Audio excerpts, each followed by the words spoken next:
سرزمین ماست. ایران سرزمین ماست. ایرانی که آب و خاک و ناموس و ثروتش 30 سال است که به تاراج می رود. عربزاده‌هایی که لباس اسلام و روحانیت بر تن دارند و خود را زاده ایران می نامند. عربزاده‌هایی که نقاب بر چهره پلید و کریه گذاشتند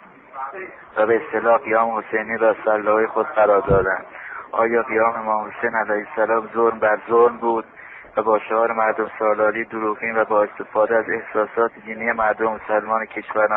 کشورمان ایران را به اسارت بردند و در حال جنگ سرد با مردمان و حقوق حقه مردم و جوانان این مرزبون را با توسط شکنجه و زور با اهرم‌های فشار و به اصطلاح سربازان گمنام امام زمان عجل‌الله زیر پا گذاشتند و بزرگترین دیکتاتوری مذهبی جهان را در کشور کاملا مسلمان پیاده کردند و به راستی خود را نهاد بر حق خدا و امام زمان می‌دانند و با نوشتن سناریوهای کثیف و توطئه‌های وحشتناک سعی در از بین بردن آرمان‌ها و آرزوهای حقیقی نسل جوان مملکت هستند. با توطئه‌های همچون انفجار حسینی سید الشهداء شیراز و توسط اشخاصی به اصطلاح اپوزیسیون خارجی رقم زدند و با ابزارهایی از خانواده‌های کاملا مذهبی و شناخته شده این پازل خود را تکمیل می‌کنند و اشخاصی مثل من که پی به اعمال ننگین آنها بردن به نابودی کشاندند. در این مدت که من بیگناه در انفرادی بودم و در قفس‌های بیرنگ و لعاب و دیوارهای خسته از خون دست آزادگی آزادمردی را زیر سایه معبود خود یاد گرفتم و ناله‌های زنده مردم آزاده را که از لابلای ترک‌های دیوارها به عنوان یک رسالت بزرگ بر دوش شما نهادم تا کشور و دین مبین اسلام را در چنگال علف‌های هست که ریشه در منجلاب دارند نجات دهید و بدانید من و امثال من که پی به توطئه شومی که علیه مردم ایران از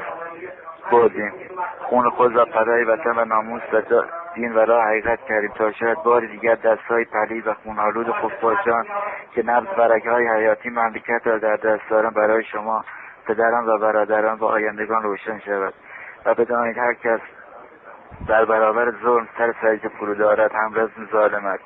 من به جوانها توصیه می‌کنم دست‌های گرم و پرمحبت خود را در هم گره زنید و دنبال روی کسانی که جان و مال و ناموس خود را فدای مرز و بوم کردن و سینه خود را سپر نیزه‌های دروغین ظالمان و کافران واقع کردن باشید تا شاید تاریخ بار دیگر سرنوشت را به نفع مردم آزاد ایران رقم زند. در آینده نزدیک کتابی چاپ خواهد شد به نام سفر سنگین. کتاب گوشه از شکنجه‌ها و اسارت و اتهامات بی‌پایه و اساس من در قفس را برای شما بازگو خواهد کرد تا اهداف شوم این مرزبون این مزدوران رژیم دیکتاتوری بار دیگر برای شما روشن شود. من مسلمانم و مسلمان خواهم بود. تموم شد. اسلام مهدی اسلامیان تاریخ 18/12/1380 رجای شهر کرج بند 1 سالن 3.